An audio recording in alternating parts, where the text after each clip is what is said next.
My name is Sarah Bennett. For most of my career, I believed competence was enough. I believed that if you kept your head down, delivered results, and stayed ethical, the world would respect that. It's a lie they sell to people who don't understand how power works. I learned that truth the hard way, in a glass-walled office that turned into a trap. I was the operations lead for Maventech, a logistics firm that thrived on precision. Every minute of delay meant lost revenue. Every deviation from protocol meant exposure. I managed those moving parts like an orchestra. Inventory, transport, forecasting, workforce optimization. My job was to see around corners. And for years I did. When I joined, Maventech was a mid-tier company scrambling for contracts. By the time I became department head, we were bidding against industry giants. The systems I designed saved millions by turning chaos into predictability. My work kept us competitive, and my team respected me for it. I believed I had earned my place. Then came Adrian Cross. He arrived from a rival firm with a title that outstretched his competence: Senior Vice President of Strategic Initiatives. In truth, he was brought in as a corporate fixer, the kind of executive hired to make noise, reorganize, and leave with bonuses before the dust settled. He walked with certainty born from privilege, not understanding. At first, I thought we could coexist. I briefed him on existing systems, shared process maps, and introduced him to the teams that made things work. He nodded, took notes, and asked questions that sounded intelligent until you realized they were hollow. Then the pattern emerged. He began presenting my data in executive meetings without attribution. My process flowcharts appeared in slide decks under his branding. Metrics I had spent years refining were suddenly his initiatives. It wasn't subtle, it was methodical. One morning, an internal memo credited him with the optimization program that had cut operating costs by 8%. That program was mine, down to the code-naming convention embedded in the report. My name was nowhere on it. That was the first time I realized he wasn't just opportunistic, he was predatory. Over the next months, he restructured reporting lines, placing my department under his direct supervision. Officially, it was for alignment. In reality, it gave him unrestricted access to my work. He used it as a reservoir to draw from, stripping pieces of strategy to present as his own. Then came the audit. Maventech was preparing for an acquisition by a larger conglomerate. External auditors began reviewing process documentation, compliance records, and efficiency data. Adrian was the executive liaison for the audit committee. My team handled most of the groundwork. He handled the credit. On the morning of the preliminary review, he circulated a progress summary. Every achievement of the last 2 years was under his name. My contribution was reduced to a single line: assisted with data collection. I read that line 3 times before the realization solidified. He was erasing me from my own career.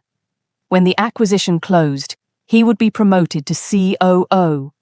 I would be invisible, easily disposable. I tried to fight the instinct to despair by focusing on facts. Facts, at least, could be measured. I went through audit logs, version histories, emails, tracing every instance of my authorship. I built a private archive of proof. I thought I was protecting myself. I didn't realize how fast he was moving to corner me. 3 weeks before the final audit presentation, HR summoned me for a compliance inquiry. The accusation was vague: data manipulation in financial reporting. The timing was precise. Adrian had filed an anonymous complaint, claiming irregularities in my cost optimization model. He attached selective data snippets stripped of context, enough to imply impropriety without outright fabrication.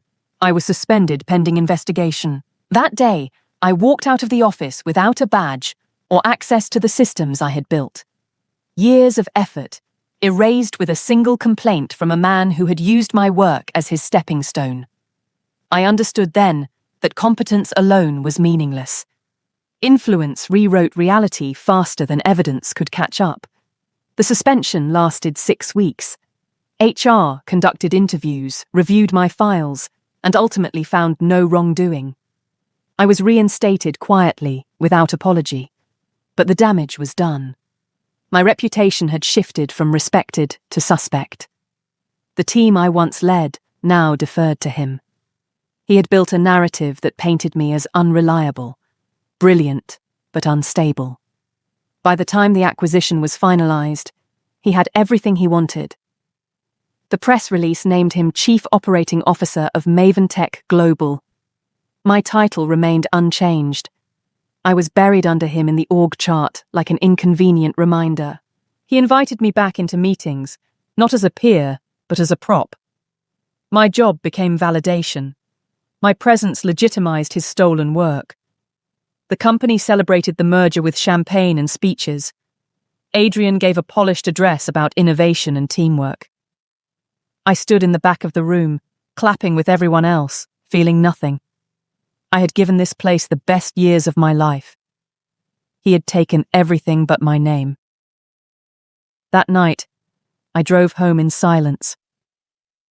I thought about resignation, about walking away and starting over. But the thought dissolved as quickly as it came. Walking away meant leaving him with the spoils of my labor. I couldn't let that stand. Not out of vengeance, but out of principle. So I began to plan. The first step was observation. People like Adrian leave traces, not in documents, but in habits. I studied his movements, his meeting patterns, his email rhythms, the cadence of his self-promotion. He relied on control, on others staying predictable. I decided to become invisible again, but this time by choice. I stopped arguing. I stopped correcting. I played the role of the quietly obedient subordinate he believed he had defeated. He loosened his guard accordingly. He copied me on fewer emails, assuming I had accepted my diminished place. He stopped verifying details I supplied, assuming I was too demoralized to care. That was his mistake. While he orchestrated press tours and board briefings, I began building a map of every falsified claim in his portfolio. Every project he credited himself with had metadata linking back to me. Every report he presented contained embedded author IDs I had placed there years ago as quality controls. Invisible to the untrained eye, those identifiers tied authorship to specific user credentials and timestamps. He had stolen my work, but he hadn't scrubbed the fingerprints. I catalogued everything meticulously. Internal memos, report exports, and the acquisition summary he had signed. I layered each file with forensic proof of authorship. Piece by piece, I reconstructed the truth. The goal wasn't exposure. It was precision. If I moved too early, he'd bury me again under new accusations. If I moved too late, he'd ascend beyond reach. I needed him cornered in a way that left no exit, legally, professionally, or ethically. Opportunity arrived sooner than expected. The parent company scheduled an internal review of the post-merger integration plan. It was standard protocol, a checkpoint to verify that all operational changes aligned with the original acquisition metrics. Adrian was scheduled to present the integration results to the global board. Every slide, every number, every success metric he planned to showcase came from my stolen framework. The presentation deck was my work in disguise. I had seen it in his shared folder days earlier. It bore his name on the title page and my systems in every cell beneath. I didn't need to expose him publicly. I only needed to let the system he abused reveal him naturally. So I set the pieces in motion. I waited and watched the calendar. Power moves follow predictable rhythms, reviews, approvals, signature cycles. Adrian relished those rhythms because they let him perform confidence in measured increments. He loved a deadline. It gave him somewhere public to stand. I decided to choose the next deadline for him. The first technical step was containment. I moved my private archive from an encrypted drive into a secure, read-only repository I controlled through a benign research account. No live edits, no traceable uploads from my suspended workstation. The files lived under an innocuous project name that even the compliance filters ignored. I mirrored every slide he'd ever presented that originated from my models and layered each with the original metadata: author IDs, creation timestamps, commit hashes, the invisible fingerprints I'd planted years earlier for quality tracking. Those markers were my signatures: small, machine-readable, unmistakable to anyone who knew how to look. Next came allies. I had cultivated relationships long before Adrian arrived. People notice consistency. Engineers who had leaned on my models, a procurement manager who had watched our vendor vetting process unfold for years, an IT director who valued clean architecture over political theatre. I reached out to 3 of them quietly. A line in an email, a packet of evidence, a question about procedure. None of them gasped or demanded action. They simply agreed to preserve logs and to flag any anomalies that touched executive accounts. Authority is less about command and more about a network that refuses to be co-opted. With containment secured and allies aligned, I focused on the instrument of exposure, corporate attestation. All public integrations required a board certification, an explicit sign-off from the executive responsible for the program. The attestation was a single-paragraph document, one line of legal boilerplate that said the signatory fully certifies the accuracy and provenance of every claim in the submitted package. It was routine, perfunctory, and for most executives, a box to be clicked. But the company's code of conduct also included a passage buried in the legal appendix. Certification of false documentation constituted willful misrepresentation and grounds for summary termination pending investigation. It was written as deterrent, not as a tool.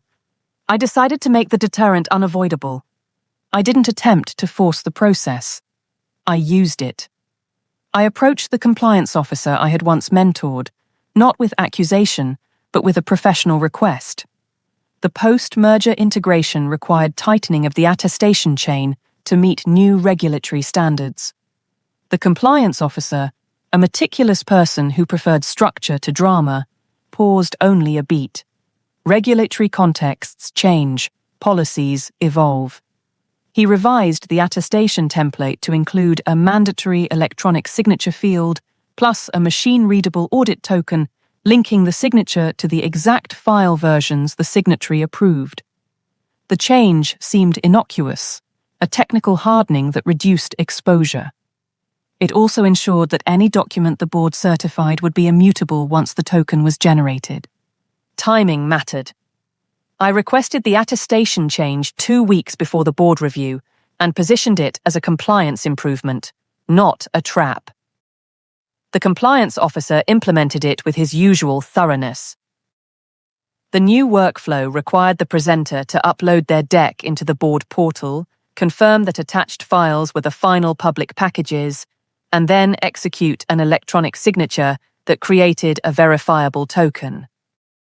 That token would be stored in the read-only registry and, crucially, would include cryptographic pointers to every embedded object and its origin metadata.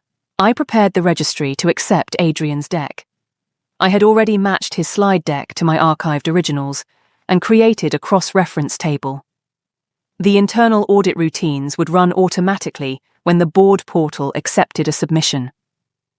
If anyone attempted to present a deck whose origin files were authored by different user IDs than the named presenter, the audit would flag the mismatch. The audit was passive. It required a human to read the alert.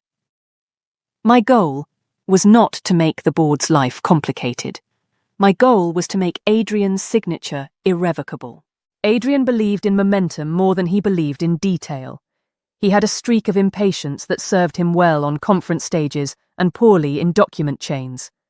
When he prepared the integration package, he used his standard playbook: lift the best slides, tidy the narrative, gloss over footnotes.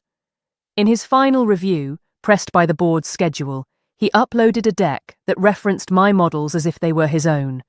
He read the summary. He rehearsed his sound bites. He didn't read the embedded metadata. No one with enough hubris will read metadata. Arrogance prefers headlines over footnotes. On the morning of the board review, the portal demanded the attestation. Adrian signed. The token generated. The system logged the event with a flawless timestamp and cryptographic hash tying his signature to the deck he had submitted. The registry now held proof of his personal certification of a package containing work he had not authored. Then the audit engine ran. It flagged the discrepancy immediately. A back-end service compared author IDs embedded within images, Excel objects, and PDF layers to the account that had executed the attestation. The comparison revealed dozens of misalignments, author IDs pointing to my old credentials, edit timestamps preceding his tenure, commit hashes matching archived builds I had preserved. The system created a report and, under the new policy, forwarded it not only to compliance, but to legal and the board secretariat. The flow was automatic and indisputable. The notification that landed in executive email boxes read like a forensic summary. Evidence of misattributed authorship confirmed. Signatory attestation detected. Adrian saw the first alert 40 minutes before the board convened. He ignored it. Ignorance is often a strategy. Pretend the noise will fade. The compliance officer sent a second ping. Protocol demanded escalation when an attestation conflict occurred. The legal team prepared an inquiry. The board agenda, which had been a pre-approved list of integration milestones, now contained an unplanned item: attestation integrity review. In the room, I watched the board chairs tilt their heads toward the screen where the audit report that I had engineered appeared. No one spoke. The board looked for a simple explanation, a procedural error, a technical glitch. The audit showed none. The cryptographic pointers were precise. The metadata trail was clean. There was no ambiguity to exploit. Adrian's face showed the furtive arithmetic of someone calculating escape routes. He reached for a practiced answer. Denial, deflection, an argument that his team had consolidated legacy files. The board chair asked for proof of consolidation, where the files had come from, who had processed them. The legal counsel requested an immediate account. The board wanted transparency, not storytelling. There was a small, formal ritual that followed. The chair requested that, given the severity of the discrepancy, the presenting executive sign an addendum acknowledging the accuracy of their submission and consenting to an immediate internal investigation should the audit find intentional misrepresentation. The language mirrored the legal appendix we had already published. It was a routine form when used seldom. When used now, it was a mechanism that shifted power by obligation. Adrian hesitated for just a breath.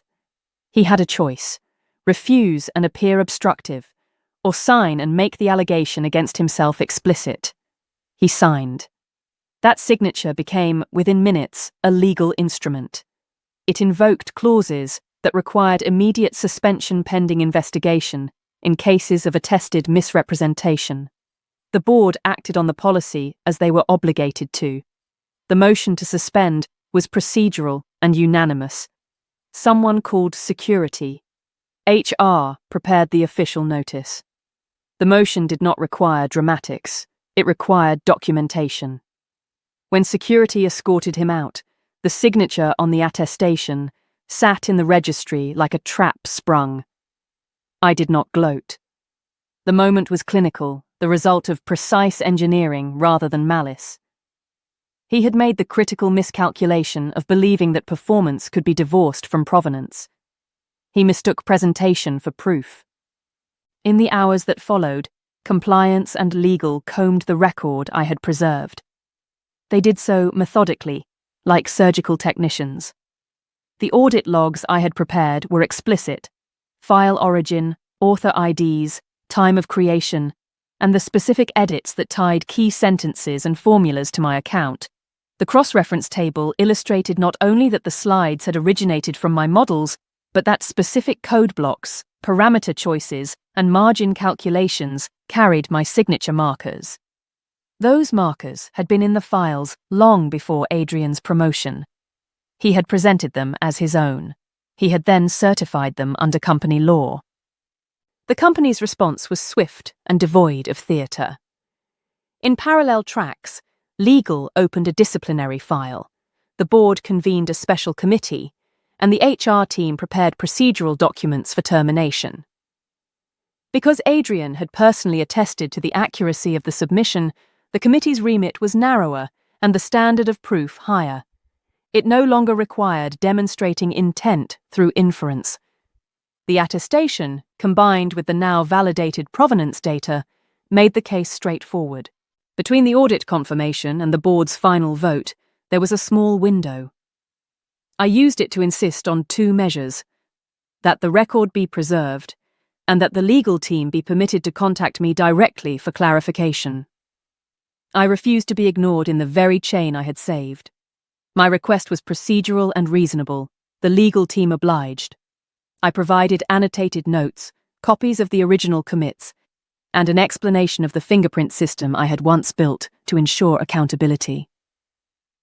I explained how author IDs and commit hashes could be read, how metadata should be interpreted, and how the attestation token linked signatures to file versions. I did not add rhetoric. I offered method.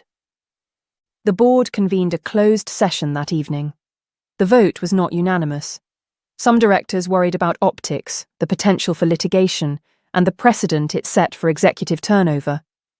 Others, those who had seen the audit's clarity, argued that the company's integrity was at stake. They favoured decisive action. In the end, the motion passed. Adrian received a formal notice the next morning, drafted in the neutral language of corporate procedure. It cited a specific clause in the conduct code: willful misrepresentation of company records, certified in writing by the signatory, constitutes cause for termination. His signature on the attestation, his own signature, was entered verbatim into the file.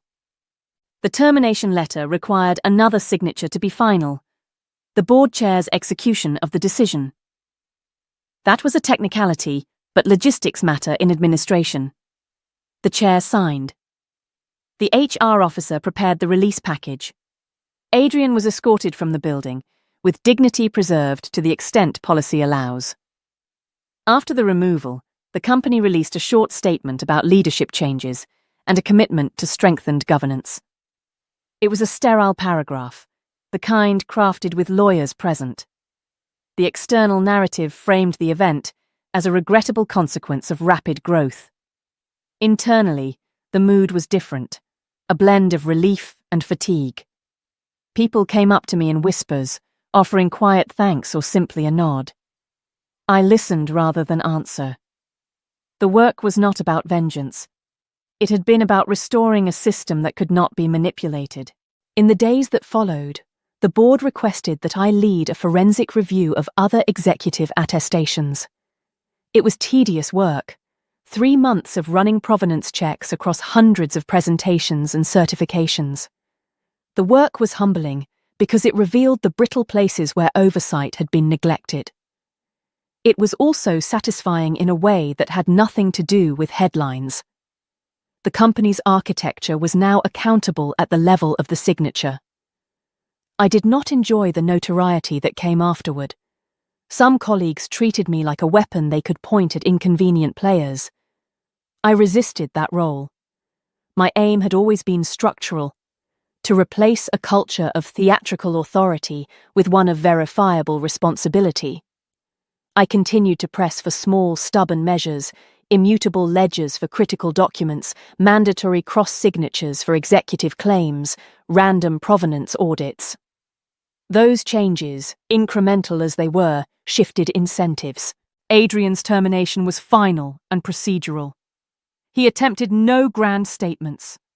There was no spectacular resignation letter, no perfect counter-narrative. He left with the things men like him care about: recovery of future employment through consulting, arrangements I could not follow. For some, it was enough. For others, the fallout would be the enduring stain of a career tarnished by a signature. The consequence I had engineered was not theatrical. It was legal, machine verifiable, and unassailable. He had signed his own termination because he had signed a document that certified he was responsible for claims that were not his. The company enforced its rules because it needed to be credible to investors, partners, and the people who actually built the machinery of operation.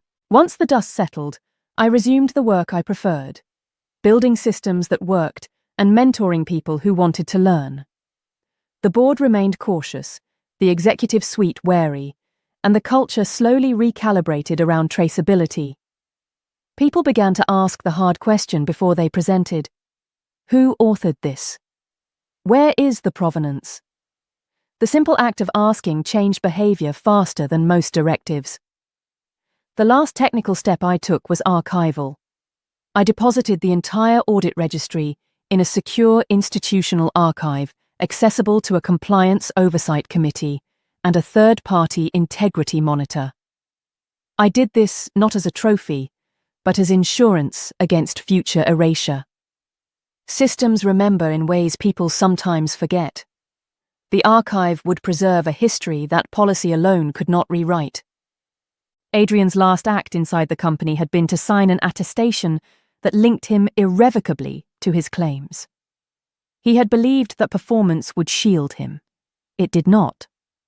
The signature he placed on a routine certification became the instrument of his own professional undoing, not because I willed it, but because he had built a life on appearances and refused to understand the machinery that produced them. When the headlines faded and the corporate newsletters returned to product launches and fiscal summaries, I found that life had a quieter cadence. The team I rebuilt slowly regained confidence. Young managers came to me for advice about documentation and career ethics.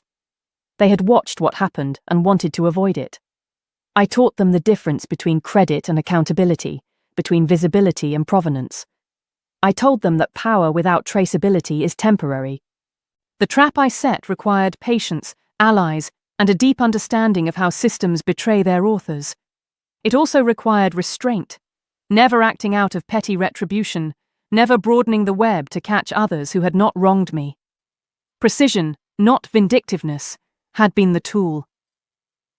The result was the restoration of a principle the company had lost. Signatures mean responsibility.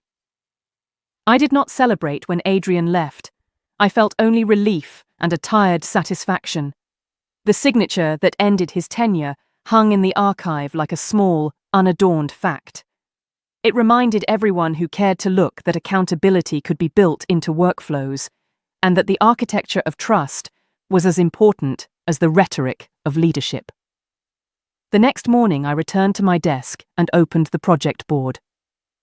There were new problems to solve, new data pipelines to validate, and a team waiting to be led with care. The work never ends. Neither, I had learned, does responsibility.